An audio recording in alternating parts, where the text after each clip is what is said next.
Gaan we dat heel makkelijk doen? Gaan we dat heel makkelijk doen? Ja, ik heb mijn stem. Nu jij nog. Hallo. Nee, nog steeds niet. Hallo. Ja, Hey, kijk. hey, ja. Kijk aan. Dat helpt, hè? Oké. Oh, veel te hard. Zitten we 1,5 meter uit elkaar? Zo Ja. Ja, zo ongeveer. Zo ongeveer. Dan mag dat doorgaan.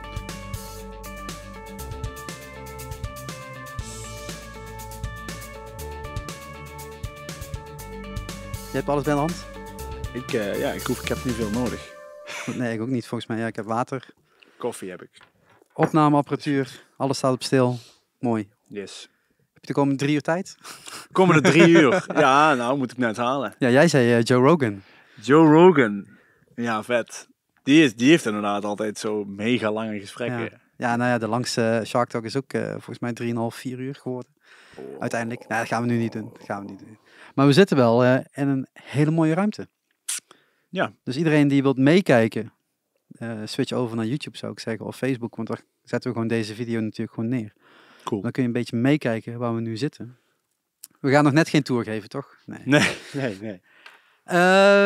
Ja, het is een beetje stil geweest rondom Shark Talk. Sorry daarvoor. Maar er waren wat andere dingen tussen gekomen. Soms gebeurt dat. Veel bevrijdingsfestival dingetjes. En ja, dan moet je keuzes maken. Maar het is niet tot de podcast gestopt is of zo. Gaan we gewoon lekker doorgaan. De hele zomer weer van allerlei dingen doen. Maar we moeten eerst een hele zware tijd door, denk ik. Voordat ook dit weer vol op gang kan komen. Maar laten we eerst jou even introduceren. Want mijn stem kent iedereen. En als je niet herkent, dan nu inmiddels wel weer natuurlijk. Ja, ik zit vandaag in Eindhoven met Dave Vermeulen. Yes. En we hebben net de sessies opgenomen, de Shark Sessions, in deze ruimte. Wel aan de andere kant, dus voor iedereen die meekijkt aan die kant. Ja. Want dit is jouw, de studio waar jij alles ingespeeld hebt. Waar jij repeteert, niet? Nee, Wel, ik repeteer niet. We hebben opneemt. hier, ja, precies. We hebben hier de plaat, onze nieuwste plaat, opgenomen. Ja, daar komen we zo meteen Ja. nog wel zeker op. Wil jij jezelf even voorstellen? Dan kan ik een slok water pakken. Nou ja, dat kan. Mijn naam is Dave Vermeulen en ik ben frontman bij de band Voltage. Misschien dat het grootste publiek zou mij wellicht kennen van mijn avontuur bij The Voice of Holland. Heel lang geleden. Dat zou zomaar kunnen. Heel lang geleden. En ja, en nou zitten we lekker hier en hebben een vette sessie opgenomen. Komt een nieuwe plaat uit. En is het maar wachten en afwachten of onze tour doorgaat.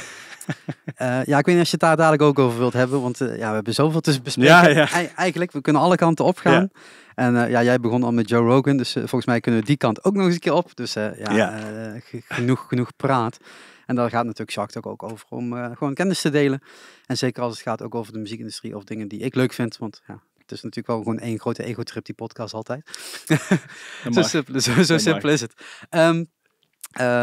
Maar ik ging vanochtend even door mijn ik heb geen notities, maar door mijn cloud-opslag. Mhm. Ik denk, heb ik jou ooit een keer gefotografeerd of niet? Want ik fotografeer natuurlijk zoveel verschillende shows. Ja, Ik denk, dat moet toch ergens een keer gebeurd zijn, maar niet. niet? Nog niet. Niet? Ja, Oké. ja, inderdaad nog niet, want het stond wel natuurlijk op de planning.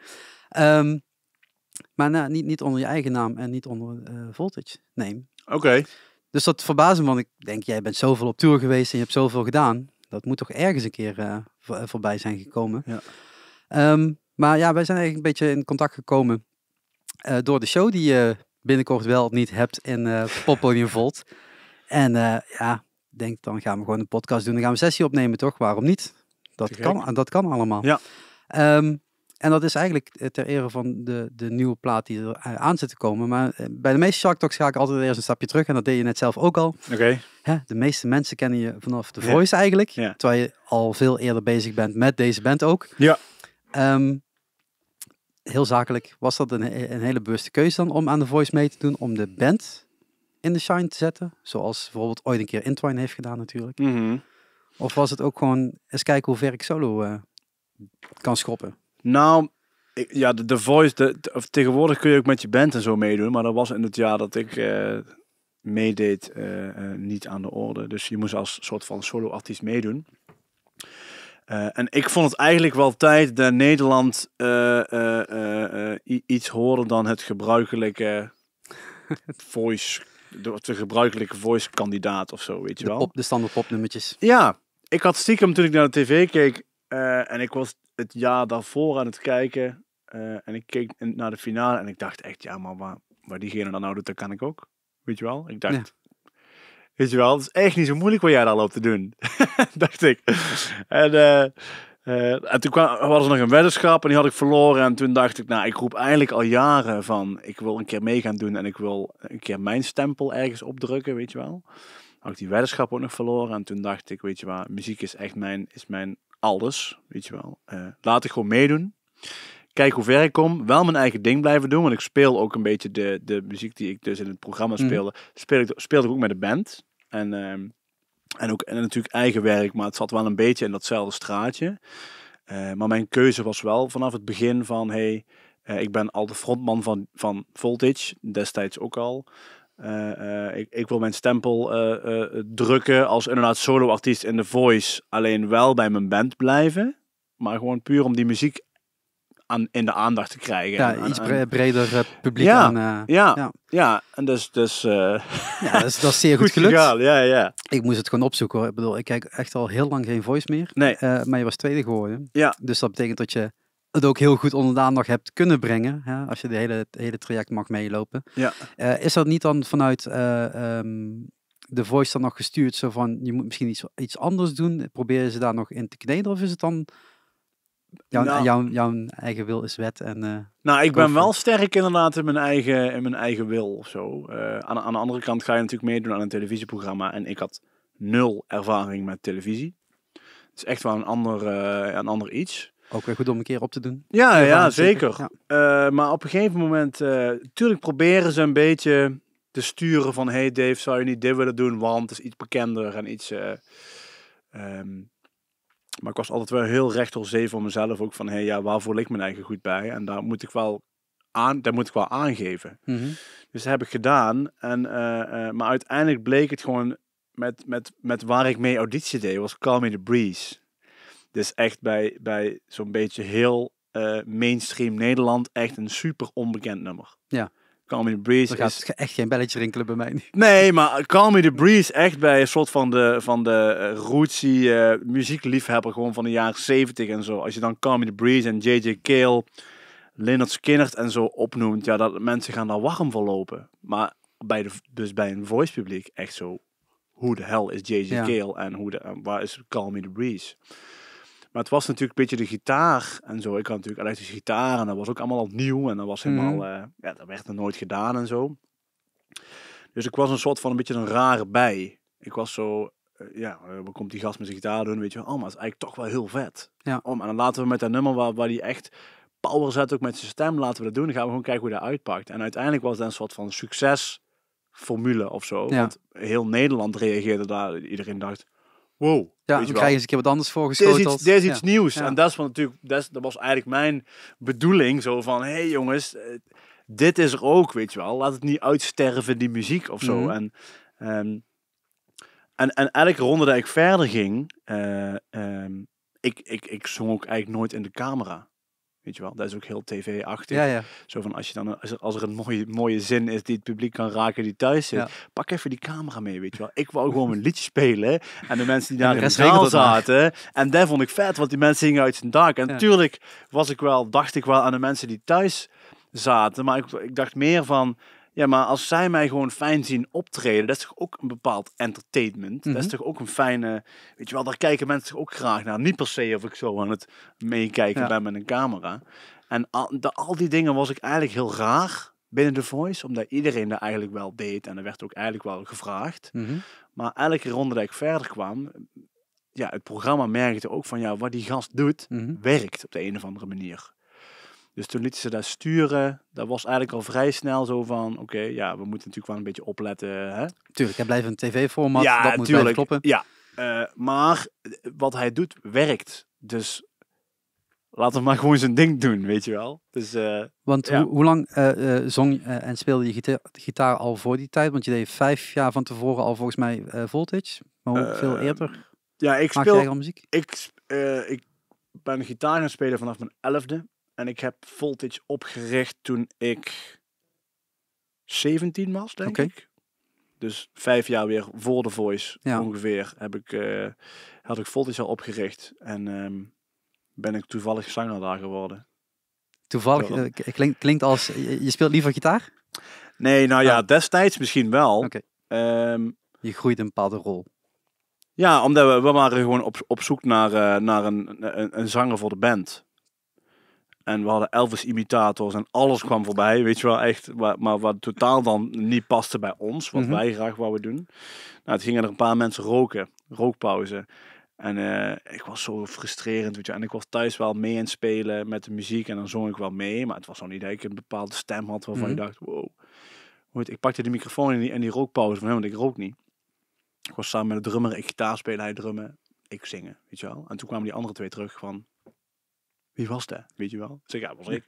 Ja, maar dan ga je toch gewoon zingen, weet je wel. Dan kunnen we in ieder geval gaan repeteren, kunnen we songs gaan instuderen, misschien kunnen we optreden. En als we een betere zanger tegenkomen, dan vervangt hij jou gewoon klaar. So that didn't happen. Volgend jaar zijn we 10 jaar verder, weet je wel. En dus het is een beetje zo gelopen. En het is wel altijd een droom geweest. Mijn favoriete band vanuit vroeger, Status Quo, ook weer een jaren 70 band, weet je wel. Die hebben ook 2 gasten, allebei een Telecaster. Ik speel op een Telecaster, dus dat waren mijn helden. Of zijn mijn helden, vroeger helemaal. Maar ook allebei zingen, weet je wel. Dus daarom deed ik dat thuis ook altijd al, weet je wel. Meespelen en gewoon zingen. Dus stiekem was het wel altijd een droom, maar ik dacht, ja, maar dat kan het toch helemaal niet, weet je wel. Ik zie die gast op het podium staan en denk, ja, maar dat krijg ik niet voor elkaar. Ja, dat is toch weer dat wereldbeeld wat dan opeens geschept wordt. Waar waarschijnlijk ook heel veel stromingen voor hebben gezeten. En die hebben natuurlijk ook allemaal naar mensen gekeken. Maar dat geeft natuurlijk wel heel veel ervaring wat je al hebt opgedaan in die jaren daarvoor. Die je dan meeneemt naar The Voice. Ja. Terwijl er ook heel veel broekies met The Voice meedoen. Die, ik vind het wel leuk om te zingen. En ik stap die ring in. Of hoe het ook allemaal die ervaring die je daar hebt opgedaan. Je gaat iedere ronde verder. Want zo werkt The Voice. Ja. Op een gegeven moment gaat het publiek mee participeren en meestemmen. Ja. Op een gegeven moment sta je in die finale. Is dat nog een ding waarvan je dan ook denkt, ja, godverdomme, dan ga ik hem ook winnen ook? Of is het dan ook gewoon van, ik heb eigenlijk hetgene wat ik wilde doen, hè? Want je hebt een goal setting gedaan van tevoren, van ik wil bij het publiek krijgen. Ja. Dat is gelukt, want ik heb het uitgespeeld. Ik heb alle levels gedaan. Ja. En de winst levert niet meteen direct meer op. Nee, ja, dat is wel... Mijn doel toen ik naar de live shows ging, toen dacht ik van, oké, maar als ik die finale behaal, dat is mijn doel. Ja. Weet je wel, ik denk, als ik maar elke week terug mag komen, als ik maar elke week voor mensen mag spelen en, weet je wel, in die rollercoaster mag zitten. En ik hou dan wel van die aandacht. Ik vind dat wel te gek. En weet je, dus ik behaalde die finale en toen dacht ik, ja, nou maakt het eigenlijk helemaal niks meer uit. Ja. Die dag van de finale dacht ik wel, ja, nou ga ik ze slopen ook, weet je wel. Nou, ik moet gewoon winnen. En toen stond ik uiteindelijk nog met Maan. En toen dacht ik, ja, dit is gewoon een gelopen zaak, weet je wel. Ik denk, ja, ik ga echt niet winnen hoor, met mijn gitaar tegenover zo'n... Al die 12 tot 16-jarige meisjes die gaan stemmen... Ik kan er niet tegenop, weet je wel. En helemaal prima, want Maan is een veel betere winnares voor dat programma, commercieel gezien, dan dat ik dat was, zeg maar. Dus, ja, maar het is ook, wat is er dan voor toegevoegde waarde op het moment dat jij zou winnen op dat moment? Ja. Want dan moet je opeens je band gaan introduceren. Heb je dat ergens in die reeks wel gedaan? Hoe keek de band erna tot jij steeds verder kwam? Nou, ik denk dat de band het op het begin wel een beetje raar vond. Want inderdaad, wat je zegt, ga je dan meedoen als solo-artiest of hoe werkt het dan? En ik zei, nee, ik wil wel... Ja, tuurlijk, ik kan alleen maar meedoen, want inderdaad, we doen nog geen bands mee. Maar ik wil wel bij jullie blijven, want ik speel al best wel lang in die band, toen ook al. En ik wil dit gewoon doorzetten. Dus ik denk dat ze op het begin wel dachten van, ja, wat gaat hij allemaal toch doen, weet je wel? En... maar ja, hoe verder ik kwam natuurlijk, en ik ben dan wel een dedicated persoon, gewoon van als ik iets zeg, dan doe ik dat ook. Dus als ik bij jullie blijf, dan blijf ik bij mijn band. Ja. Dus hun zagen op een gegeven moment wel natuurlijk dat het een bepaald succes ging opleveren, waarvoor hun automatisch ook meteen heel veel voordelen heeft. Ja, zeker. Uiteindelijk heb ik gedaan wat ik heb gezegd en ben ik bij mijn band gebleven. Heb ik hele fijne zakelijke relaties opgedaan die uiteindelijk mijn carrière ook weer enorm hebben geholpen. En waar we nog steeds mee in contact zijn, weet je, gewoon dat soort dingen. Ja, dat is uiteindelijk toch gewoon wat je nodig hebt in zo'n wereld. Dus uiteindelijk tweede worden, het was voor mij inderdaad het beste. Maar of ik nou tweede, derde of vierde was geweest, had misschien niet heel veel uitgemaakt. Nee, maar de finale en dan zo zichtbaar. Ja, is zo dan zichtbaar tweede worden. Ja. Weet je wel, want iemand die eerste wordt, je hebt dan toch het moment samen dat je op het podium staat. Zeker. En wie wint het, weet je wel. Ja. Maar voor mijn gevoel had ik ook gewonnen. Ja. Weet je wel, ik werd tweede en ik dacht helemaal goed. Ja. Ik vond het al te gek dat ik daar überhaupt in de finale stond. Want je noemde het net al, het is een rollercoasterperiode eigenlijk op het moment dat je al die live shows ingaat. Ja. De rest is nog wel van tevoren opgenomen en iets Ja. andere soort settings. Ja. Welke rollercoaster kwam daarna? Want dan heb je een stukje extra fame gekregen. Ja. Dan ga je de band ergens plaatsen in dat universum, in dat geheel. Ja. Is het dan ook zo dat dan opeens de boekingen heel snel binnenkomen en dat je daarop moet anticiperen? Of was het meer van, oké, ik heb nu dit gedaan, we gaan nu een plaat opnemen, of was die al klaar? Of... Nou, we het jaar daarna hebben we een plaat opgenomen, dus dat was ook wel te gek. Er moest wel geld voor zijn. Dus we zijn eigenlijk zo snel mogelijk, toen ik in de finale stond, wist ik dat ik bij een heel goed boekingsbureau kon tekenen. Met de band. Want dat was wel via Sanne Hans, was mijn coach. Die zat bij een boeker, weet je wel. Ja. Nou, in gesprek gegaan van, hey, vinden jullie het niet vet? Om dadelijk Dave met zijn band, die zijn eigenlijk ready to go. Ja. Weet je wel, die kun je gewoon... Kan een klaar pakketje. Die kun je gewoon meteen, hier boeken en klaar. Die gasten kunnen een show neerzetten. Dus dat is ook eigenlijk wat er is gebeurd. Ik had de finale gehad en volgens mij de week daarna gingen we bij Giel Belen langs. En kondigden we onze clubtour aan. Ja. En zijn we gaan spelen. En toen volle bak festivals. En daarna dus meteen van oké, en nou gaan we een plaat opnemen, want er moet nieuwe muziek komen. Ja. Dus uiteindelijk, ja, dat is best wel een rollercoaster. En op dat gebied, dus gewoon op zakelijk gebied, dat je gewoon heel erg gevraagd. Je bent gewild, dus je wordt gevraagd en je gaat heel veel spelen. En je gaat clubtours doen, weet je wel. Ik kom uit kroegerscircuit. Ja. Ik kom uit een of ander bruin café, waar 30 man staat. En de ene nog zatter als de andere. En dat waren fantastische avonden. En ik ging in één keer naar zalen toe. Ja. Dat kon ik niet. Wat dat betreft, kwam er bij mij niet in. Ik dacht, wat kan dat dan? Mensen van mij en de band dan tickets kopen. En mensen deden. Weet je wel, ik kon wat dat betreft, je bent daar maanden mee bezig. Maar je leeft wel een soort van maanden, nou ja. Dat is wel heel toevallig, maar in isolatie. Ja. Weet je wel? Je bent in die studio bezig. En je hebt wel je telefoon ontploft elke week opnieuw. Maar eigenlijk heb je niet heel erg door wat er buiten die muren van die studio zich afspeelt. Ik wou gewoon na de finale gewoon een biertje erin drinken in de stad. Weet je, ik liep een kroeg in en er draaiden 150 man om zo. Die werden helemaal gek. Dus persoonlijk was dat ook wel een... Maar dat is ook gewoon heel schakelen maar ik ben daar zo nuchter in, man. Ik wil gewoon met iedereen op de foto en ik wil iedereen gewoon... is toch wel alleen maar fijn, want dan kun je het veel beter handelen dan dat je het allemaal probeert af te houden en jezelf probeert af te schermen. Want op een gegeven moment is het ook... Ja, daar heb ik ook mensen zien doen, weet je wel, die daar moeilijk mee om kunnen gaan. Ja. Waar best wel een dingetje is. Want het is ook echt huge. Je komt echt in iets terecht waar je gewoon helemaal nooit voor ogen...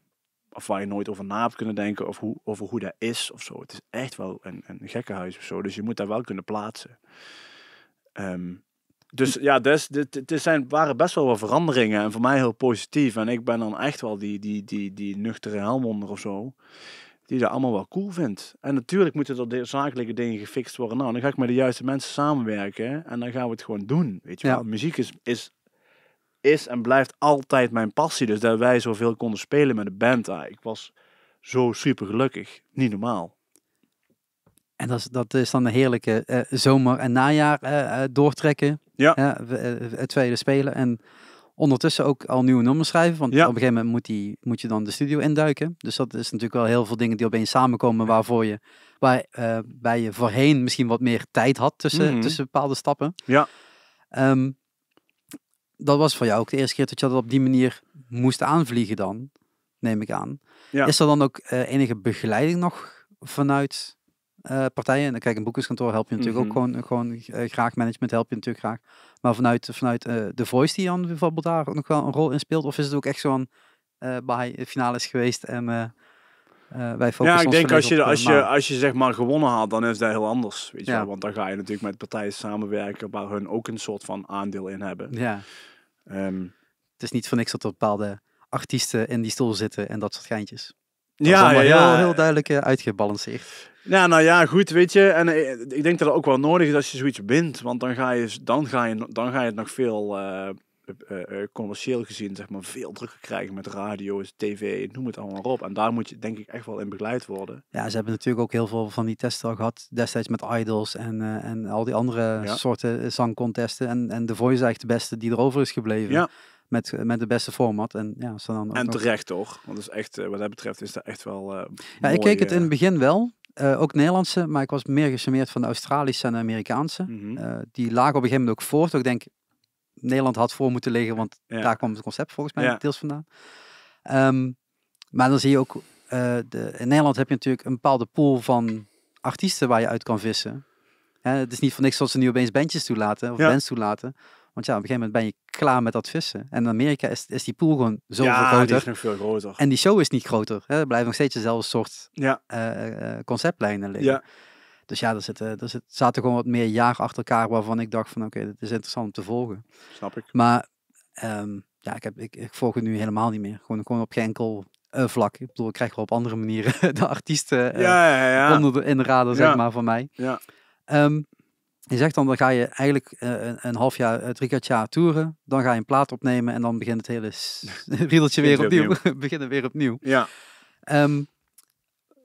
Is daar ook in die periode jouw manier van spelen of zingen veranderd? Heb je daar door die hele change, zeg maar, van het eerst wat rustiger vaarwater zitten dan opeens heel snel moeten schakelen? Ja. Doet dat iets met stem of doet dat iets met spelen, waardoor je anders gaat kijken? Nou, ik denk qua spel of qua spel niet echt. Je krijgt gewoon een hele hoop ervaring, want je gaat gewoon in 1 keer in 3/4 jaar spelen, waar ik in 6, 7 jaar heb gespeeld. Dus zo ontzettend veel. Ja. En gelukkig heb ik qua stem altijd wel een soort krachtige stem gehad. Ook met als je 3 keer in een weekend zingt, weet je wel, geen probleem bij mij. Dus dat is wel heel prettig. En mijn stem heeft zich daardoor alleen maar meer ontwikkeld. Dus ik ben eigenlijk alleen maar meer soort van solid geworden. En waarschijnlijk ook in het spel, weet je wel. Ja, je hebt daar zelf natuurlijk weinig overzicht van. Het heeft natuurlijk wel een hele hoop gedaan met de plaat die we daarna geschreven hebben. Die Around the Bend, dus dan de vorige plaat die we uit hebben gebracht. Dat zijn wel een soort van de verhalen die er in dat 3/4 jaar allemaal zijn gebeurd. Ja. En daar gaat over de ene kant zijn er super chille dingen. En aan de andere kant zijn er ook wel schokkende dingen waardoor je toch soms weer even met beide benen op de grond, of ja, op de grond wordt gezet. Want het normale leven gaat ook door. Het is niet alleen maar riepen de piepen, weet je wel. En feesten en dit en dat. Maar je maakt ook dingen mee die je eigenlijk niet mee wil maken. Juist. Ja, maar je hoort dan wel weer bij. Hoort er ook bij. Ja, en uiteindelijk hebben we daar een plaat over geschreven. Dus Around the Bend is eigenlijk een soort van samenvatting van waar dat toen allemaal is gebeurd. En dan heb je het ook een mooi plekje kunnen geven. Op heel vet. Ja. Als ik die plaat, wat dat betreft, ik luister mijn eigen muziek eigenlijk niet. Ik zou daar aan de ene kant raar vinden. Als het proces is geweest van, oké, de vinyl is klaar en ik moet hem nog 1 keer checken. Ja. En ik luister en ik zeg, oké, daar is het. En dan is het ook klaar, Dan draai ik hem nooit meer, zeg maar. Maar als ik die songs live speel en zo, kan ik mijn eigen wel nog verplaatsen in, oké, waar was ik toen ik dit nummer schreef? En waarom heb ik dit nummer geschreven? En wat is de boodschap daarachter en zo? Dus elke keer als dat gebeurt, komt dat wel allemaal zo terug. En dat zijn natuurlijk herinneringen die eigenlijk wel heel mooi zijn. Omdat het juist allemaal heel snel ging. Je hebt wel bepaalde herinneringen die blijven plakken of zo in je geheugen. En dan weer tot leven komen als je ze speelt. Of als je ze ergens hoort. Weet je wel, iemand is die muziek aan het luisteren en je denkt, vet man. Weet je wel, ik ben er nog steeds wel heel erg trots op die plaat. En juist ook omdat het een hele mooie en ook wel een realistische, maar ook wel een hele rare tijd was. Echt, nou ja, echt een rollercoaster. En daarna trek je die rollercoaster door, want je gaat weer terug de clubs in natuurlijk. Yep. En weer verder spelen. Yep. Heb je ook een moment gehad voor je, klinkt een moment voor jezelf gehad dat je even pas op plaats kon maken, tot je even niet in die muziekcyclus hoefde te zitten? Nee. Dus het is Ik gewoon ben doorgaan eigenlijk geweest. sinds begin 2016 aan het werk. Ja. En ik ben nog niet gestopt. Voelt dat fijn? Ja. Ik ben echt wel... Hoe vind je je rust dan? Nou, in kleine dingen. Ik kan, als ik gewoon op vrijdagmiddag naar de kroeg ga en gewoon lekker een biertje pak en wat lekkers op tafel en met mensen waar ik om geef, zeg maar een fijne avond kan hebben, dat vind ik fantastisch. En ik ga wel eens op vakantie. Mhm. Daar, weet je wel, dat soort dingen, dat soort momenten, die pak ik vast, toch? Ja, Omdat ik daar juist ook heel erg van kan genieten, maar ik kan dan ook eigenlijk niet wachten om de volgende dag weer te spelen. te spelen, te werken, dingen te realiseren. Ja, maar het is ook natuurlijk niet tot je hoofd stilstaat, tot je, als je ergens Nee. lekker op vakantie bent, Nee. dat je dan denkt, ik hoef nu even niet te schrijven. Als het binnenkomt, komt het binnen. Ja, dat is wel, dat is wel pittig soms. Want we laten zeg maar expres laptops thuis en telefoon zoveel mogelijk in de accommodatie laten als je weggaat, weet je wel. Je werkt zo. Het is zo makkelijk om eventjes dit te doen, eventjes dit te doen. En dan vervolgens ben je 10 dagen verder bij wijze van. En kun je naar huis en begint het weer opnieuw. Dus, en ook dus die momenten, nou ja, wat ik zeg, als ik vrijdagavond in de kroeg een biertje zit te doen. Met gezellige mensen, met fijne mensen, dan raken wij onze telefoons en zo niet aan. Ik praat in een wij-vorm, dan dat mijn vriendin management doet. Ja. Dus daarom, en daar moeten we heel voorzichtig mee zijn. En juist de momenten pakken, als we rust kunnen pakken, echt heel voorzichtig mee zijn en daarvan genieten. Ja, sommigen vergeten dat en die blijven dan doorwerken, want het moet even af. Ik ben er één van. Ik werk ook gewoon lekker door. Ja. Als ik 16 uur op een dag maak, ik vind het prima. Het maakt mij niet veel uit. Nee. En iedereen vraagt altijd, wanneer heb je dan rust? Nou, die plan ik ook echt op een gegeven moment in. Ja. Want op een gegeven moment, ja, Nee, op een gegeven moment is ook te veel. Ja. Maar soms wordt er ook gevraagd om even door te gaan en even wel mee te pakken wat je mee kan pakken. Ja. Op die manier vind je dan je rust. Is het dan ook zo dat je dan plannen maakt voor een langere termijn? Ja. En hoe ver denk je vooruit dan? Want een albumcyclus, voor de meeste mensen die dat niet weten, dat is niet dat je de studio ingaat, morgen is die plaat klaar en over 2 dagen staat hij op Spotify en dan is het klaar. Nee, wij zijn vaak met een 2-jarig plan bezig of zo. Dat is wel vaak de tijd die wij proberen te plannen. Nou wil niet altijd zeggen dat dat zo loopt. Nee. Zoals het gepland wordt. Maar dat is wel een soort van streven die we hebben. Juist omdat we... Nou ja, inderdaad, wat je zegt, als je plaat gaat opnemen, dan moet geschreven worden, er moet studio gezocht worden. Alles moet geregeld worden. Tour, je wilt fysiek uitbrengen. Nou, wie, waar, hoe. Dus alle partijen benaderen. Je bent daar best wel lang mee bezig voordat die plaat er eigenlijk is. We gingen in oktober de plaat opnemen en dan komt die in mei uit. En dus we hadden eigenlijk in een soort van november waren de opnames gemixt en gemasterd. En dan, ja, hoe is het met de plaat? Ja, is eigenlijk wel, weet je wel, de opnames zo zijn af. Oh, wanneer komt... Mensen verwachten gewoon, dan staat hij tegen in december online. Ja, weet je wel. Zeg nee, in mei. In mei pas? Zeg, in mei pas? Zeg, dus echt, ik slaap vanavond, dan is het volgens mij mei, hoor.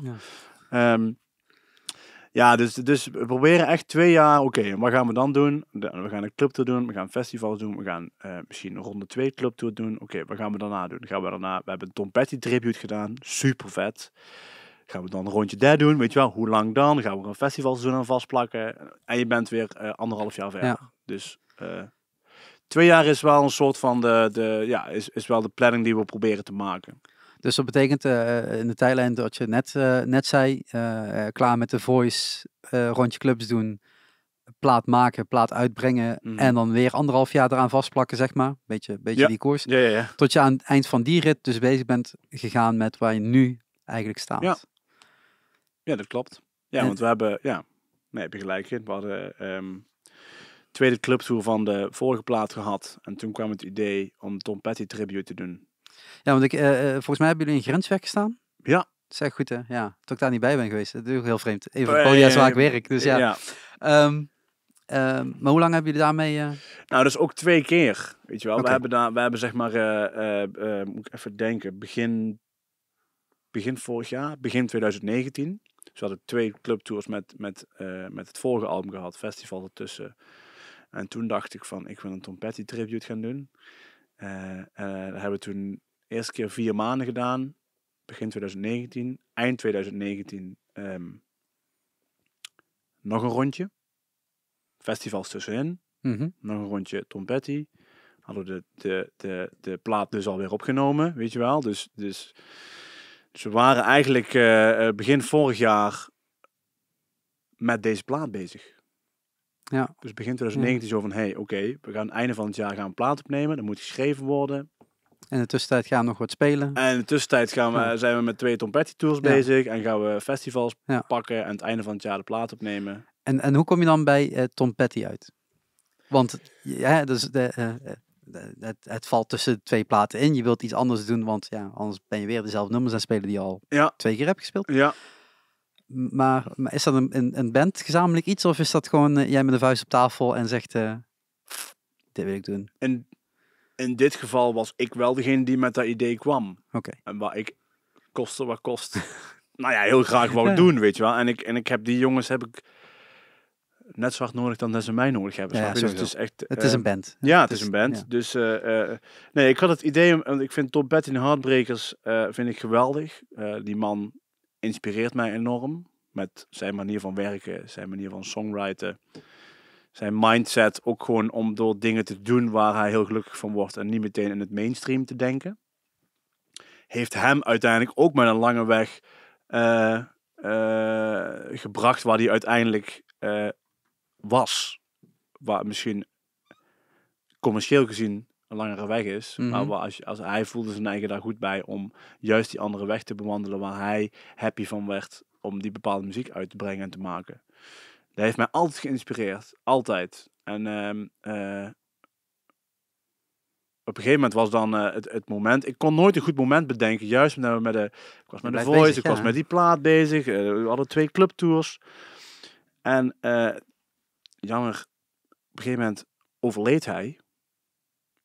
En toen dacht ik, ja man, dit is dan een soort van teken. Ik was echt wel even van het padje af, als het ware, toen ik het nieuws kreeg van, Tom Petty is gewoon einde oefening. Mhm. Dacht ik, nee man, holy shit. Dat vind ik wel heftig. En toen dacht ik wel, ik heb dat idee nou al best wel lang in mijn hoofd rondspoken. We hebben die tweede ronde van de clubtour gehad. Is dit dan het moment om dit te gaan plannen? Is daar dan het... en toen ben ik naar de band gegaan. Ik zeg, luister jongens. Helaas is hij overleden. En ik wil eigenlijk gewoon Tom Petty en de Heartbreakers de muziek gewoon eren.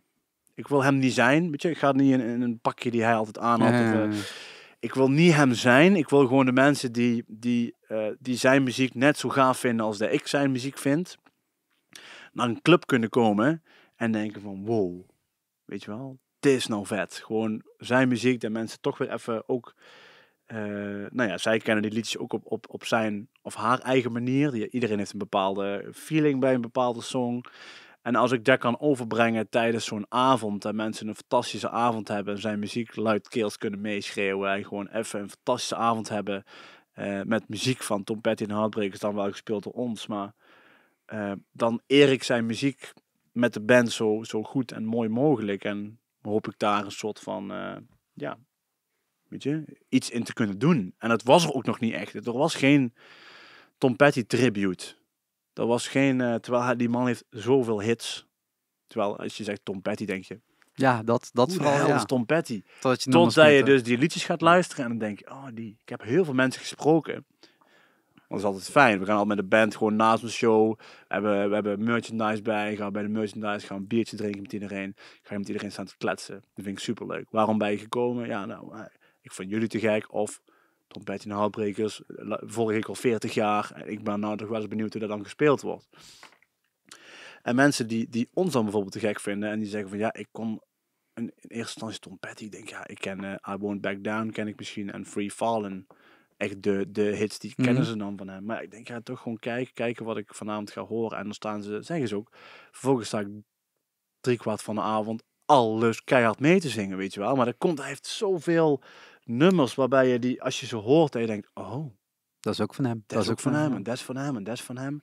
En dat was ook een beetje mijn doel, weet je wel. Juist om die muziek te eren en mensen een soort van, oh ja, momentjes te veroorzaken bij die mensen. Zo, Ja, oh en dan puur op vet. muzikaal Puur op vlak. En muzikaal niet het gebied. nadoen, het niet het naapen. Nee. Gewoon, Nee.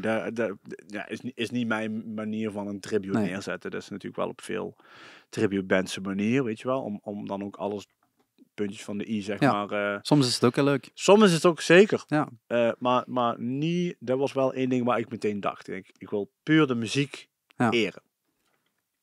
That's it. En zo goed mogelijk. En jij bent al zo bekend met die nummers, dus dat maakt het ook makkelijker om uit te voeren, lijkt me. Ja. En jij hebt er ook bepaalde gedachten bij gehad, denk ik. Ja. Of bepaalde momenten mee meegemaakt, zal ik het zo Ja, omschrijven. nee, dat is. Ja. Is het dan ook gewoon je setlist heel snel samenstellen? Of is dat nog wel door al die platen? Was verschrikkelijk. Ja, op een gegeven moment, ik had natuurlijk wel redelijk snel een setlist. Want ja, nogmaals, die man heeft zoveel mooie liedjes. En ik wou dan ook wel, natuurlijk de hits, want daar komen dan mensen voor. Ja. Ik wou ook wel een aantal nummers spelen die hij of heel weinig, of misschien wel nooit live heeft gedaan. Maar waar ik dan, mijn persoonlijke voorkeur zou hebben, weet je wel. Ik heb heel veel reacties gehad op een aantal songs waarvan ze zeiden, ja, dat nummer hebben we nog nooit live gehoord. En als dat dan zo live gedaan wordt, mensen vinden dat echt helemaal te gek. Ja, ik kan me voorstellen. Dus dat had ik gedaan. En maar ik kon ook gewoon niet kiezen. En op een gegeven moment kwamen hoe lang was de set? Nou ja, op een gegeven moment kwamen dus de zalen van, hey Dave, het is leuk dat je dit wil doen, maar wil je er een support bij? Snap je? Ik snap de vraag. Ja, want je gaat gewoon één set, 1,5 uur. Ik had gewoon bam, weet je wel. Ja. Alles gewoon in één set knallen. Ja, maar dan gaan we er een support voor zetten. Maar ik denk, ja, die mensen komen daar voor Tom Petty muziek. Het voelt dan, wat ga je daarbij zetten? Ja, nog een Tom Petty ding, dus dat werkt ook niet. Het slaat helemaal nergens op. Dus ik zeg, kunnen we niet gewoon 2 sets doen? Weet je, ik kan die sets aanvullen. Ja, is goed, weet je wel. Dus we hebben gewoon 2 keer 1 uur. Gewoon paf, met pauze ertussenin. Mensen gaan lekker biertje halen. Mensen gaan, het was geweldig, weet je wel. Ik kon... En dan had ik nog liedjes en gesprekken met mensen die zeiden van, hey, jij had die en die had er ook wel in gemogen. Ik zeg, ja, weet ik. Zeg maar, als ik elk liedje waar iedereen vindt erin moet zetten en waar ik zelf zo vind die eigenlijk in de setlist moet staan, dan kun je een heel weekend afhuren. Ja. Een zaal en alles spelen en dan heb je het waarschijnlijk nog niet wat je allemaal moet doen. Dus uiteindelijk hebben we gewoon 2 sets gedaan, 2 keer een uur. Teken goed een uur. En die ronde hebben we eigenlijk 2 keer mogen doen. Maar natuurlijk best wel, waar ik wel een soort van overwinning vond. Want we waren dus en de enige Tom Petty tribute.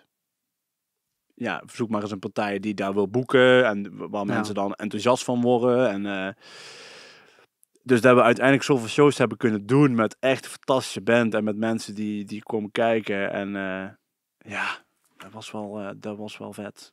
En welke lering neem je dan mee richting de nieuwe opnames?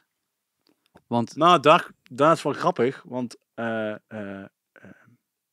ik vertelde net voordat we deze uitzending gingen doen, dat ik een interview van hem, die duurt ook geloof ik 2 keer 40 minuten of zo, of 2 keer een half uurtje. Hij zit met iemand te praten. En natuurlijk waren toen al ideeën van, hey, we moeten met Voltage een nieuwe plaat gaan opnemen. En ik had al een aantal ideetjes. En hij heeft in dat interview vraagt dus op een gegeven moment die interviewer aan Tom Petty zelf. Maar hun hadden die plaat, zijn laatste plaat, daar ging het interview ook wel over, voornamelijk live ingespeeld. En die interviewer vraagt dus aan hem, waarom met de hedendaagse technologie en weet je wel, iedereen kan wat dat betreft de song opnemen en op Spotify knallen. Waarom ga je een plaat live inspelen als je al die technologie hebt? En waarom doen bands, artiesten dat tegenwoordig niet meer of nauwelijks? En hij zegt gewoon, because they can't play. Zo van, omdat ze het gewoon niet kunnen. Het is een hele challenge om dat te goed te doen. En toen dacht ik, hij heeft gewoon hartstikke gelijk. Weet je wel? Tuurlijk. Maar je kunt zoveel, je kunt wel dingen opnemen, maar je kunt zoveel dingen toevoegen om het zo groots te maken, waar natuurlijk heel veel gebeurt tegenwoordig. En we speelden natuurlijk, we hadden ook opnames laten maken tijdens die tour die wij hebben gespeeld met de muziek van Tom Petty. En die luisterde ik terug en ik dacht echt, wow, dit is zo ontzettend goed. Hoe de band klinkt. En toen was het gewoon optelsom. En toen dacht ik, we gaan de volgende plaat gewoon, in ieder geval met elke take, dat we alle 4 aan het spelen zijn. En niet te veel daarop nog doen. Dus gewoon dat het echt 90% live is. Klaar. Als we met de gasten met wie, gewoon waar Voltage nu is, dat is zo'n goede kern, als het ware. Iedereen is zo op elkaar ingespeeld. Iedereen weet heel goed wat hij kan verwachten van een ander. En ik dacht gewoon, en toen ik dus de opname van dat concert terughoorde, waar je de band dus echt live wilt spelen, ik dacht, ja, maar dit kan gewoon. Weet je wel. En waarom zou je het anders willen doen als band? Waarom zou je een plaat op willen nemen en zeggen, ja, maar we komen eigenlijk live pas echt tot ons recht. Ja, waarom laat je dat niet horen op die plaat dan? Ja, maak dan een live plaat. Ja. Maak dan een live plaat. Ja. Doe dat niet zo moeilijk. En stiekem hebben we dat zelf ook gezegd, hè. Ik heb het ook gezegd. Vorige plaat, Around the Band, vind ik fantastisch, weet je wel. Maar stiekem wil je dan toch zeggen, ja, maar je moet wel een keer bij een optreden van ons komen kijken. Want dan gaat het er echt op, weet je wel. Veel bands die beslissen dan om een live plaat erna weer uit te brengen. Hè? Dus gewoon eerst de studio plaat, daarmee 2 keer toeren, festivalseizoen doen, misschien nog eentje extra. Ja. En in het tweede festivalseizoen een live plaat opnemen, die weer uitbrengen, waardoor je nog net een halfjaartje, 3/4 jaar extra kan gaan spelen. Ja. En nog wat extra bijcashen, want dat hoort er ook gewoon bij. Ja. Maar dan, welke uitdagingen krijg je dan? Krijg je dan een ander schrijfproces? Of blijft dat dan juist weer gelijk? Nou, ik heb samen met Ruwart, onze gitarist, heb ik eigenlijk de plaat geschreven. Dus ik had ideeën, hij had ideeën en we hebben een soort van gedemoed bij hem thuis. Mm-hmm. En vervolgens hebben we, dus eigenlijk het schrijfproces is eigenlijk vaak altijd wel binnen Voltage met 2 personen geweest, eigenlijk. En dan daarna met de rest eigenlijk uitwerken. Mm-hmm. En dat is eigenlijk bij de vorige plaat zo geweest en bij deze plaat ook. Ruwart en ik hadden wel de song soort van klaar. We hadden echt wel alles staan, maar een song komt dan pas echt tot leven als in dit geval Bart en Kai hun partijen erbij gaan voegen. Weet je wel, dan wordt het in één keer boom. Dan is die song komt tot leven. En uiteindelijk hebben we daar gewoon gerepeteerd en bepaalde songs een andere feeling willen geven van hey, zou dit misschien vet zijn voor die song? En soms was dat zo en soms was dat niet zo. Ja. En dan is het gewoon 2 keer repeteren en toen stonden we hier in deze studio. Ploep, record, spelen. Maximaal 3-4 takes per song. Eentje kiezen, deze. Eigenlijk wat we net hebben gedaan. Alleen iets grotere setting. Ja. Maar, dan sta je hier, ik weet trouwens niet hoe heet de studio waar we nu zitten. Uncle Gabe's Sound Studio. Oké, ik ga het proberen te onthouden, anders tekst je me dadelijk nog maar even. Ja. Dan zeg ik het in de show notes erbij. Als ik hier rondkijk, het is heel klein, intiem, heel erg huiskamergevoel. Eigenlijk letterlijk alles bij de hand van wat je nodig kan hebben. Hè, sommige studios die hebben dat allemaal buiten de deur staan, die halen alleen nodig binnen wat nodig is. Ja. Hier met 4 mensen staan, dat moet ook een uitdaging zijn geweest. Niet zozeer als een, want je kunt hier makkelijk met 4 mensen binnen, maar meer tot het dan niet interfereert met elkaar. Ja, dat is inderdaad een keuze die we hebben gemaakt. Omdat we hebben toen ook, we hebben toen nog een keer Tom Petty, toen we die Tom Petty tour gingen doen, promo opgenomen hier. Ja. En toen hebben we ook live ingespeeld. Dus we hadden al een beetje een feel van, oké, hoe gaat dat dus zijn? Mm-hmm. En dat viel allemaal op zijn plek toen ik dus dacht, oké, we gaan de volgende plaat dus zo goed als live inspelen. Nou, dan moet dit de studio zijn. Het ademt hier gewoon heel puur, weet je wel. Het hout en zo. En van die kleedjes. We hebben het ook altijd op het podium liggen, weet je. Dus we voelen ons eigenlijk best wel thuis in zo'n setting. En je moet, als je dus een plaat soort van live gaat opnemen, je moet je eigen helemaal op je gemak voelen. Want er komt ook wel een druk bij kijken. Ja. Snap je? Er is een bepaalde, in mijn hoofd dan, er is een bepaalde magie in de eerste 2-3 takes. Daarna ga je het overspelen. Mm-hmm. Als het in de eerste 2-3 takes niet gebeurt, kun je het beste de volgende dag die track wat doen, want het schiet niet op. Vooral niet als je het zo doet. Dus je moet je moet je eigen heel fijn voelen waar je het gaat opnemen.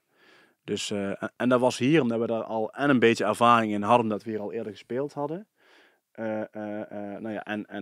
Gabriel, de producer, de baas van deze studio, kennen we dus ook. Mhm.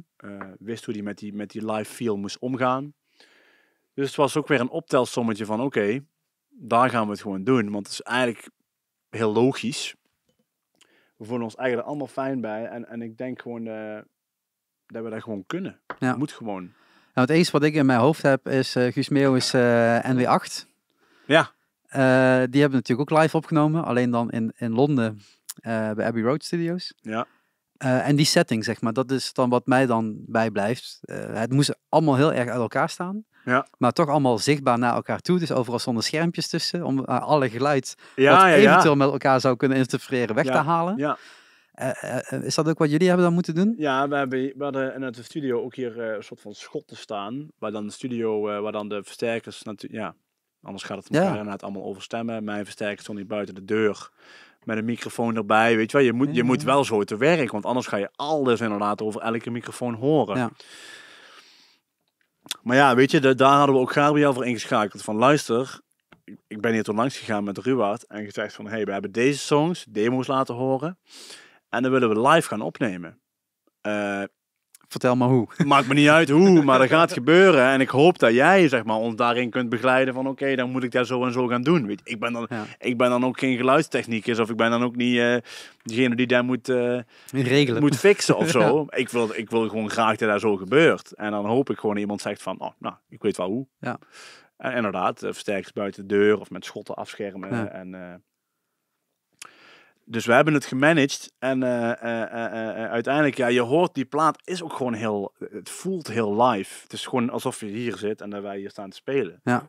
Je hoort dingen kraken en je hoort, ja, van die hele natuurlijke dingen, weet je wel. Gitaar, volume aan, weet je wel. Het is gewoon allemaal, heerlijk. Het staat er allemaal op, Ja. snap je? En het is wel... ja, en het is niet allemaal even netjes, weet je wel. Het is soms lekker smerig en maar dat is juist live. Dat is juist live, Ja. weet je wel. En ik vind dat gaaf als ik dat kan brengen met de band. Dan mensen die gaan luisteren en die denken van, hey, dit is wel echt een andere vibe dan waar je nou normaal op de mainstream radio, maakt niet uit, waar je hoort. Het is allemaal heel afgebakend. Zo moet het zijn, zo moet het klinken, that's it, heel gelikt, weet je wel. En dat is ieder zijn manier, maar ik wou voor deze plaat gewoon juist dat hele, ja, dat zompige, dat live gevoel, wou ik, vastleggen op plaat. Dus eigenlijk is het proces er naartoe redelijk gelijk gebleven.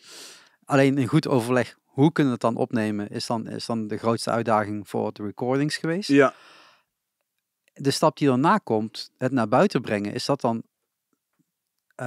je hebt gewoon een heel goed verhaal daaromheen, want dit komt uit het Tom Petty gedeelte, dit is wat ik wilde, bla bla.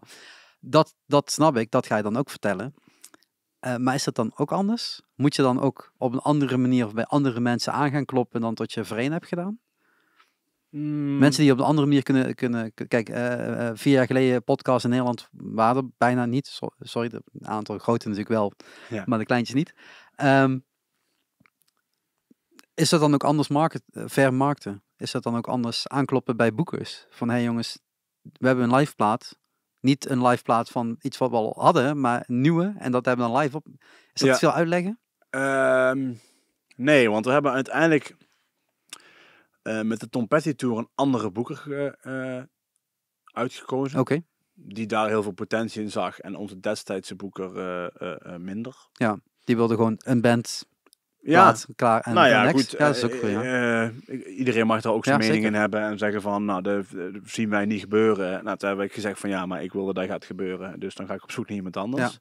Ja. Dus, weet je, helemaal prima. En toen zijn we dus bij die boeken gekomen waar we nou dus ook bij zitten. Die heel erg de Tom Petty te gek vonden. En die dus ook best wel snel mee in het verhaal zijn genomen van oké, waar wordt de volgende plaat? Hoe gaan jullie dat doen? Okay. Hoe gaan we nou verder? We hebben die Tom Petty gehad, weet je wel.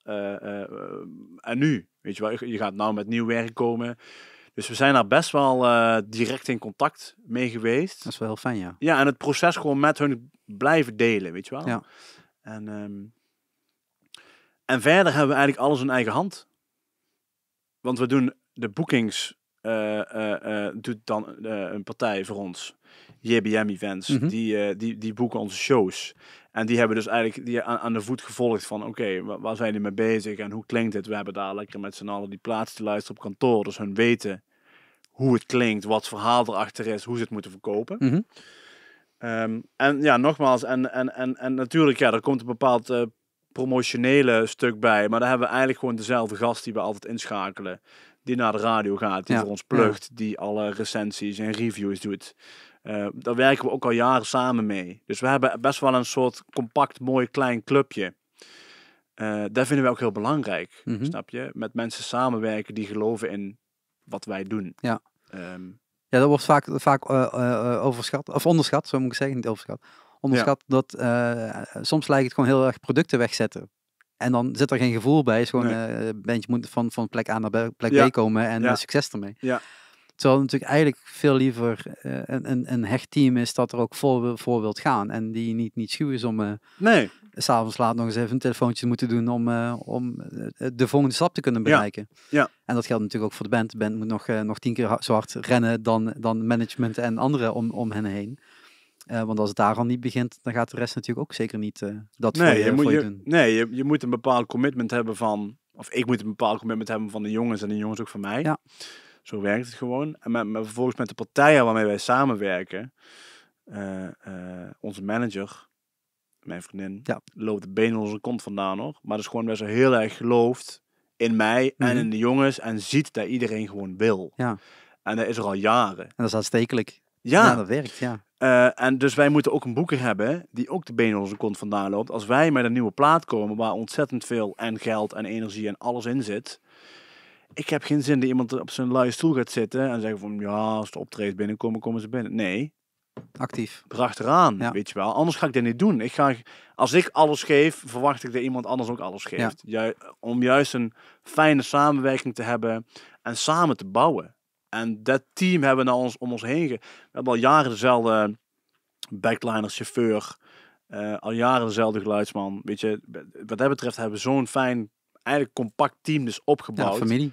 Ja, en iedereen gelooft. Iedereen gelooft in wat we hebben. Mm-hmm. En ik denk dat dat het belangrijkste is wat we eigenlijk hebben.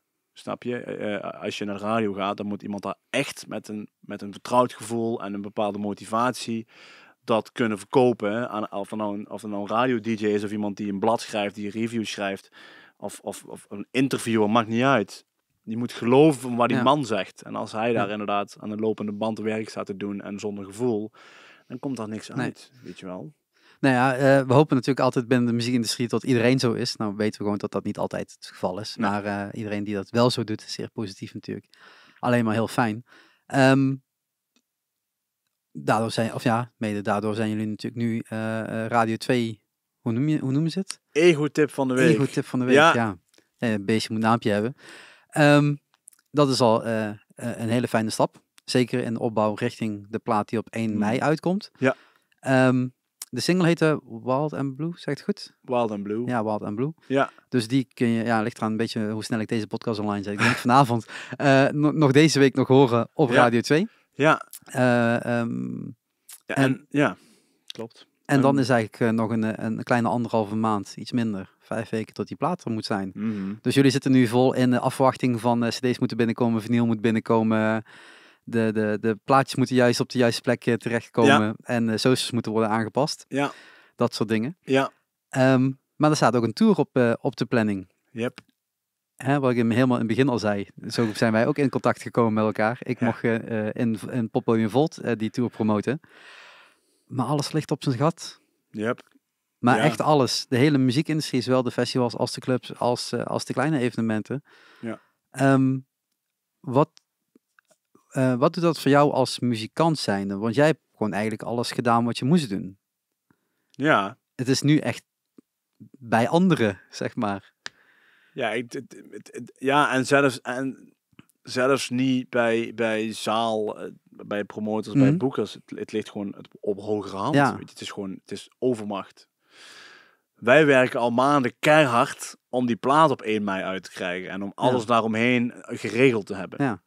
Inderdaad, nou was eigenlijk het moment dat we eigenlijk iets meer konden relaxen. Zo van, oké, Nog een paar interviews, een paar podcasts. En, alles is gedaan. Vinyls besteld, cd's, tourposters, tourzalen, alles is gefixt.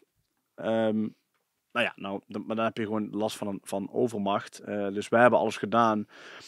Het enige wat wij met de rest van Nederland kunnen doen, is afwachten hoe dit gaat ontwikkelen en wat voor gevolgen dat heeft. Het kan goed zijn dat die tour helemaal niet doorgaat. Of in ieder geval een deel niet. In mei niet. Ja, dan gaan we verzetten. Zoals elke artiest volgens mij aan het doen is. Ik zie elke dag voorbij komen, weet je. Ja, je weet het ook. Ik heb niks anders gedaan de afgelopen week, ja. En dat zal bij ons ook zo zijn. Wij zullen dan, mocht het zo zijn dat we in mei dus niet kunnen spelen. Ik wil wel de plaat op 1 mei uitbrengen. Daar hebben we nou zo lang over, weet je wel. Ja. Wat dat betreft hebben mensen, als mensen dan toch thuis zijn, bestel alsjeblieft de plaat of een cd of stream kapot via de streamingdiensten. Ja.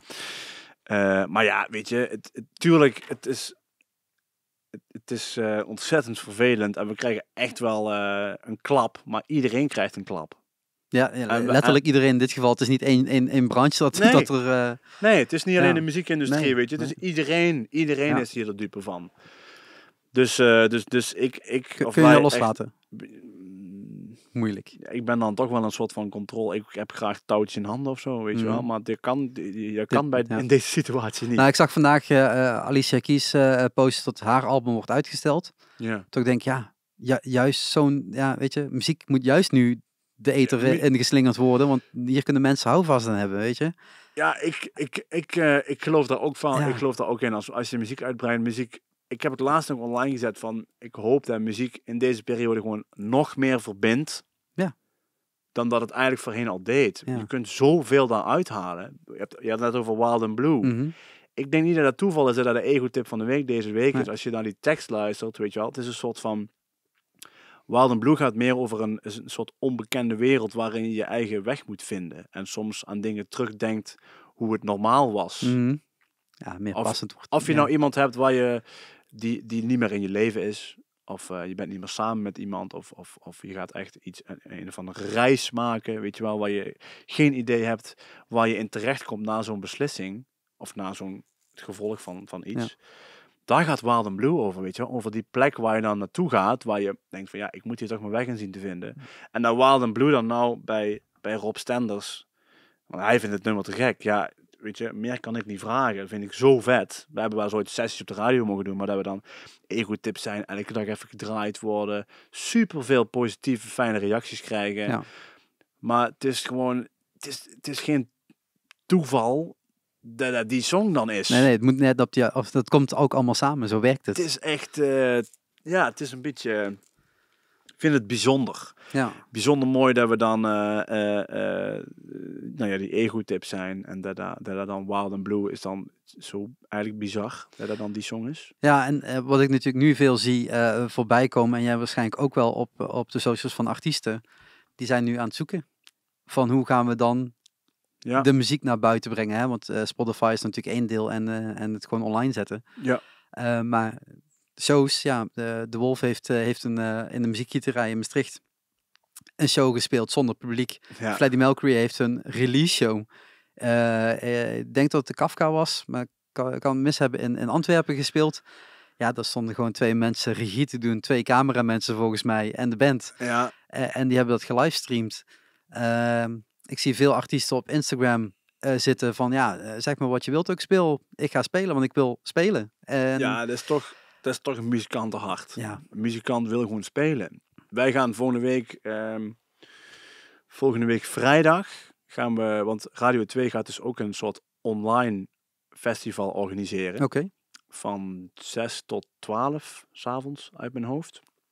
Dat is wel leuk, want ze gaan daar ook alleen maar Nederlandse artiesten, bands. 27 maart is dat dan? Even, ja, het is vandaag vrijdag 27 maart. Ja, sorry. Via livestreams met beeld erbij, dat je online kunt kijken en zo gaan ze dat doen. En omdat we nou die Wild and Blue dan hebben staan, zeiden we, hey Voltage, willen jullie die avond ook spelen? Ja, tuurlijk, weet je wel. Wij zitten ook zo van, we hadden eigenlijk vorige week vrijdag hadden we eigenlijk een show. Mm-hmm. Nou, dus bye. Weg. Ja.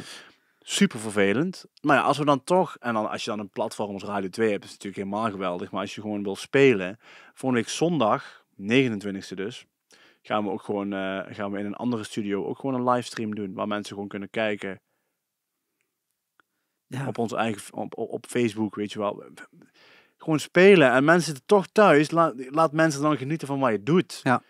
Iedereen zit op zijn gat, weet je wel. Wij ook, als wij naar huis gaan en er staat niks op de planning, weet je wel. Dus je moet dan iedereen proberen te betrekken. Oké, we zijn dan toch met z'n allen in deze situatie.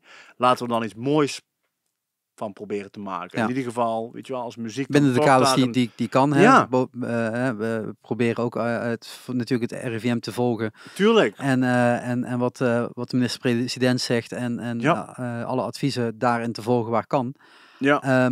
Ja, binnen PopOS is ook gewoon één groot vraagteken. En iedereen vraagt werktijdverkorting aan Ja. en dat soort dingen. Ik heb vandaag ook te horen gekregen dat mijn uren ingeperkt worden. Wat helemaal prima is. Hè? Ja. We zitten er letterlijk allemaal samen in. Ja. Dus iedereen helpt elkaar waar het kan. Maar je merkt gewoon ook binnen die artiesten dat die drive er gewoon is. Zo van, ja, oké, ik mag niet naar buiten. Wat kan ik binnen? Ja. Wat kan ik doen om iets te kunnen doen in deze vervelende situatie? Ja. Om mensen toch even iets positiefs te geven. En als ze wisten tot het 1 mei allemaal klaar zou zijn. Hè, we gingen er misschien ook nog anders in. Want dan denk je, nou, dan pak ik nu even 2 weken vakantie en ik zie jullie dan wel. Precies. Maar dat is het niet. Maar we weten het niet. Misschien gaat volgende week de online festival in onze eigen stream al niet door. En worden andere maatregelen genomen. Je weet het toch niet. Ja, het is natuurlijk... alle landen om ons heen doen andere dingen. Ja. Dus er is ook geen pijl op te trekken wat dan de volgende stap vanuit de Nederlandse kant zal zijn. Nee. En als iedereen gewoon braaf 1,5 meter afstand houdt. Niet aan elkaars gezichten begint te niezen. En ook niet allemaal begint op elkaar te kruipen in de Albert Heijn. Dan kunnen we dat natuurlijk wel samen zorgen dat het beperkt blijft. Ja. Hè, want dat is het enige wat kan. Het is niet dat het weg kan gaan, maar beperkt blijft. Maar dan zijn wij dadelijk als Nederland alles heel erg aan het inperken. En dan zegt een land direct om je heen, we gooien alles weer open. En dan ben je het ook weer kwijt. Dus het is natuurlijk... Nee. Het gaat ook echt om samen zijn, niet alleen binnen de landgrenzen. En dat geeft mij meteen weer een mooi bruggetje richting die landgrenzen. Waar spelen jullie normaal gesproken in? Is dat alleen Nederland of is het ook veel verder dan dat? Nee, het valt eigenlijk wel mee. We zijn nu nog binnen Nederland. We spelen wel eens België. We hebben wel eens iets in Duitsland op de planning staan.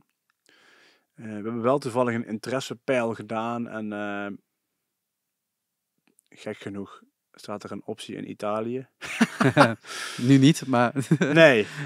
nee. Dus wat dat betreft zijn we nog wel redelijk binnen de Nederlandse grenzen. Is dat lastig? Met wel eens ooit een uitstapje, naar België en Duitsland. Ja. Maar aan de andere kant is het ook weer heel lastig om buiten de grenzen te gaan. Want je moet dan toch een hele hoop zakelijke dingen regelen. Platenlabel, noem het dan maar op. Om in het buitenland zeg maar aan de bak te komen. Dus het is niet zo...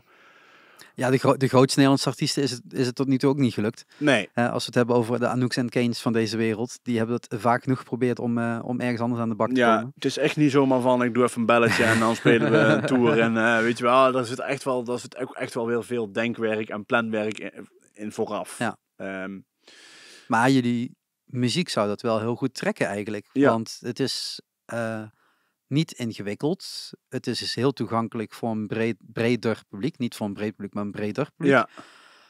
En ik denk dat dat ook wel goed zou aanslaan in bepaalde landen. Zijn we ook, ja. Nee, daar zijn we ook wel van overtuigd hoor. En ik denk ook wel dat we misschien volgend jaar... volgend 2-jarenplan. Ja, precies.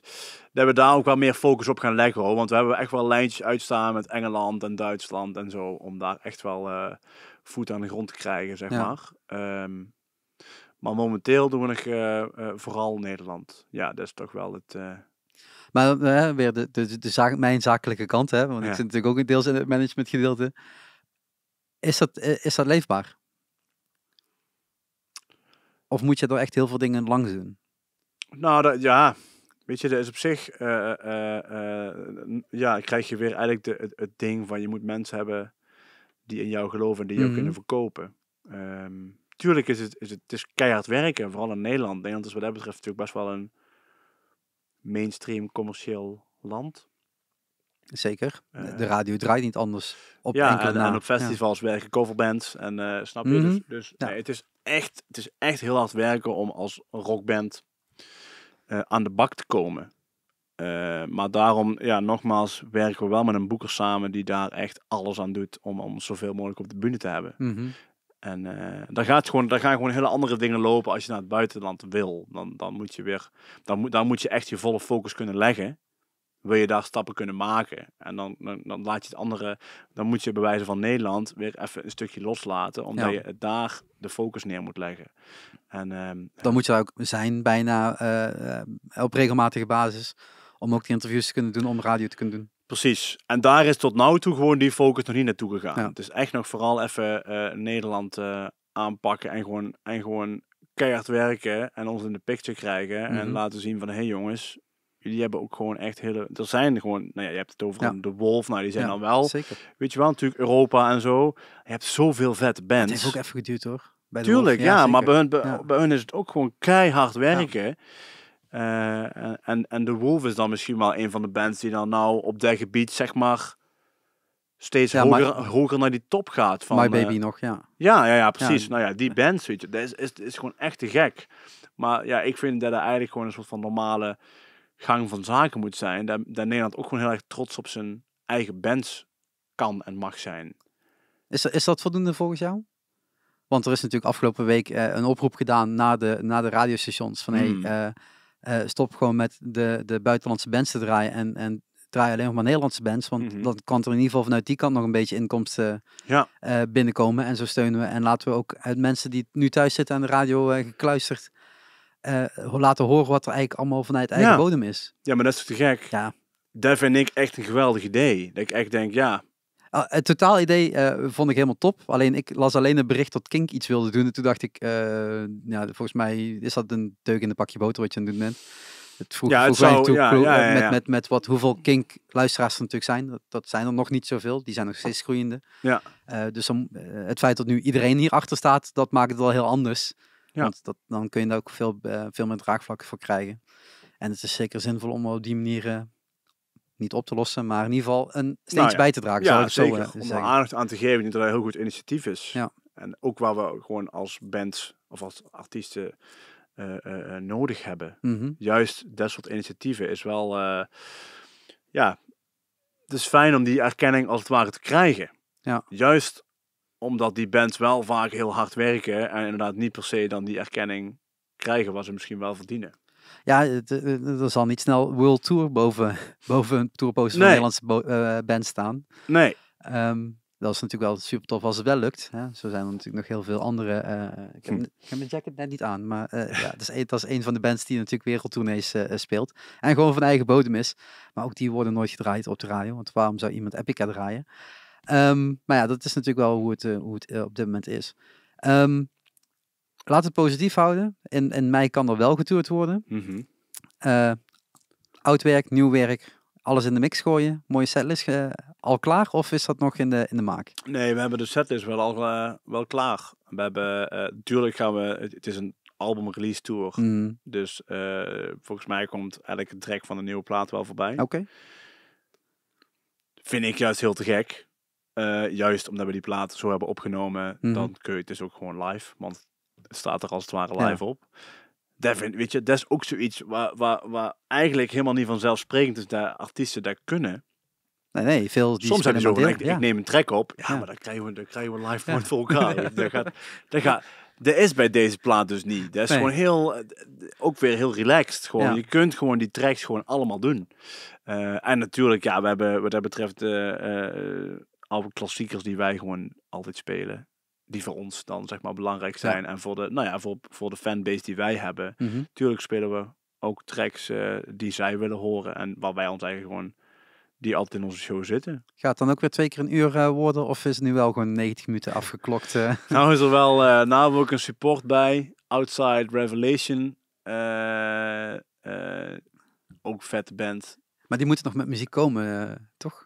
Ja, maar volgens mij brengen die ook op dezelfde dag als ons, geloof ik, een EP uit. Dus die zijn...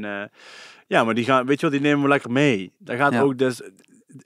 Wij spelen in vette zalen. vinden wij. Ik vind het te gek dat wij in zalen kunnen spelen. Ik bedoel, dat blijft altijd een ding in mijn hoofd waar ik gewoon echt heel erg dankbaar voor ben. En dat mensen daar tickets verkopen en dat wij hun vervolgens een fantastische avond geven. Maar als wij dan weer een band mee kunnen nemen die zeggen van, hey, weet je wel, we hebben dat nodig en we zitten een beetje op hetzelfde raakvlakken qua muzikale inbreng. En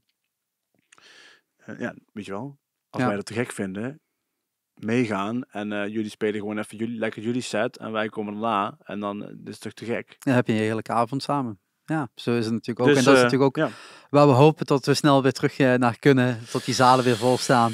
Tot iedereen weer heerlijk die avond kan doen. Ja man, daar hopen wij, daar hopen wij ook. Nou ja, ik mag nu ook deels de boekingen doen. En dan ben je boekingen aan het doen voor het najaar. Waarvan je ook echt zoiets hebt van, ik hoop zo tot dit doorgaat. Want dit is zo ontiegelijk vet. Ja.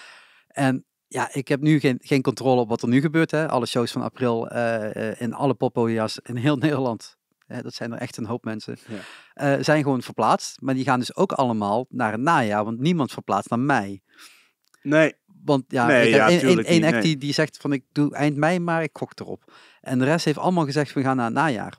Waardoor het ook zo is dat het hele najaar dadelijk volgeboekt zitten. Ja. Waar bands eigenlijk zouden willen toeren die bezig zijn met de plaat nu. Ja, dus die moeten ook Dus er komt dadelijk echt of een hele drukke periode. Waar ik denk dat niemand dat aandurft. Want dat zou heel vreemd zijn dat je dan dubbele boekingen gaat doen. Hè? Nee. We hebben nu gisteren daarover gehad. We hebben 7, 8 shows in de maand. Dat is een beetje hetgene waar we altijd wel op hopen. Hè? Ja. Het gaat niet altijd zo zijn. Maar we kunnen er geen 16 aan. Nee. Daar hebben we niet een aantal vrijwilligers voor. Nee. Daar hebben we ook het bereik niet voor. Hè? Want de mensen uit de omgeving moeten natuurlijk ook gewoon een ticket kopen om binnen te raken. En op een gegeven moment is daar het geld ook op. Dus ja, op een gegeven moment is het ook gewoon vol. Ja. Dus ik kan me ook voorstellen voor alle bands die nu dachten, ik ga in september even een toertje plannen. Want dan komt ongeveer mijn plaat uit. Ja, dat is niet de makkelijkste periode om iets te plannen, nee. Dat zal nu heel lastig worden. September, oktober, november zitten wij in ieder geval al bijna helemaal vol. Ik heb nog een paar opties open. Ja. En nog een aantal opties, gewoon letterlijke opties, die natuurlijk nog kunnen annuleren. Maar ja, het gaat... het gaat snel. Ja, wij zitten ook aan het te kijken voor het najaar. En een deel een paar maanden daarna, zeg maar, te plannen. Ja. Mocht het zo lopen dat het niet doorgaat in mei. Ja, dus dat blijft de agenda's goed open houden en goed blijven puzzelen. Want daar komt het uiteindelijk op neer. Ik kreeg gisteren ook een mailtje van een boeker die zegt, ja, ik heb die band op mijn plek staan. En die plek kan nu, maar kan niet in december. Dus als wij nu gaan verhuizen, is het december, want anders lukt het niet voor ons. Willen jullie dan? Ja, dat is natuurlijk ook wat er kan gebeuren. En daar doen we het ook allemaal samen mee. Ik bedoel, ieder podium gunt elkaar dat natuurlijk ook. En wat ik net ook aanhaalde, we zitten er samen in.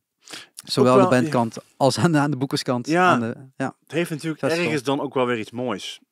Dat men dus poppodia elkaar het wel gunnen. Ja. Snap je? Omdat we hier allemaal de dupe van zijn. Ja. Om dan inderdaad van, hey luister, ik heb die dan staan, maar zou jij die niet kunnen pakken? Want dan kan die gasten gewoon... Dat is natuurlijk wel... Nou ja, dat is dan het mooie aan de situatie, denk ik dan. Maar het positieve uit het negatieve halen. Exact dat. Ik denk dat wij een beetje gaan afronden hierin. En iedereen die nu al de singles wilt horen, Wild and Blue is nu uit. Yep. Er was al een andere, zegt het goed... Ja, we hebben in februari een eerste track. Het is een lange One More High to Survive the Low. Ja, zie, daarom kan ik het niet onthouden. One More High, doe maar of zo. Nee, ik link het gewoon in de show notes. Dat is het meest makkelijke. Daar kun je gewoon lekker makkelijk op klikken. Ik kan natuurlijk de plaat van 1 mei, de nieuwe plaat, nog niet linken. Nee.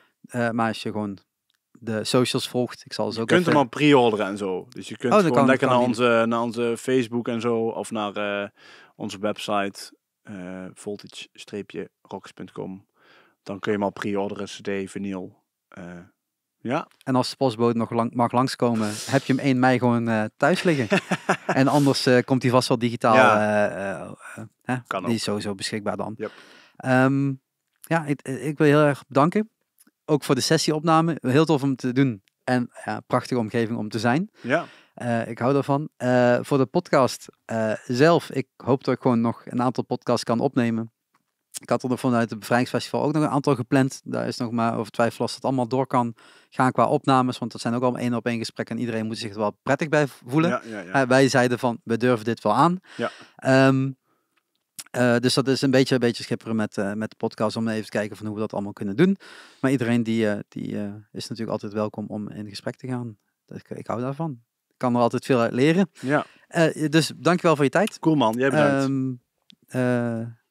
Mocht het zo zijn dat alles door mag gaan, vanaf mei ben je op tour. Ja, we gaan door heel Door heel Nederland. Nederland, We gaan dus, echt alle kanten gaan we op. Dus kom lekker langs. Ja, Jij kijk, ook. Ja, En de rest ook. Kom lekker langs. Ik ga kijken als dat nou wel of niet aan mijn agenda stond en hoe dan. Drukke agenda's. Althans, nu is het een stukje rustiger. Ik heb gewoon al die evenementen waar ik heen zou gaan, staat geannuleerd bij. Dus ik denk, kijk ik meteen even eruit. Want dat heeft niet zoveel zin om mijn agenda nu vol te zetten. Maar nee, voor de podcast, volg gewoon het kanaal. Dat is makkelijker. Dan weet je als er een nieuwe aankomt. Check 1 mei, Spotify, 12 uur 's nachts. Hey, nieuwe plaat is uit. Yes. Dan kun je die gewoon helemaal kapot streamen, zoals al die hiphoppers zeggen. Ja. En daarna, of nu al, doe er na maar, een beetje veiliger. Al die tickets beginnen te kopen. Ja. Kan nu ook wel, maar ik zie de statistieken, dat gebeurt niet zoveel. Nee, maar daar gewoon lekker naar die shows toe en lekkere avonden hebben als ze nu plaatsvinden of in het najaar plaatsvinden of op een ander moment plaatsvinden. Steun artiesten. Koop nu alvast de nieuwe merchandise, nieuwe platen, nieuwe vinyls. Want daarmee help je de acts en de bands het beste. En doe dat ook vooral op de site van de band zelf. Ga dat niet via bol.com, Amazon lopen doen. Dat is gewoon zonde. Dat is echt heel zonde, want je betaalt hetzelfde. Maar de artiest krijgt er een stuk minder van. Dus waarom zou je dat doen? Oké, ik ben bijna buiten adem. Nee, dat lang niet. Ik kan nog wel even. Maar dankjewel voor het luisteren. En tot de volgende Shark Talk. Doei! Doei!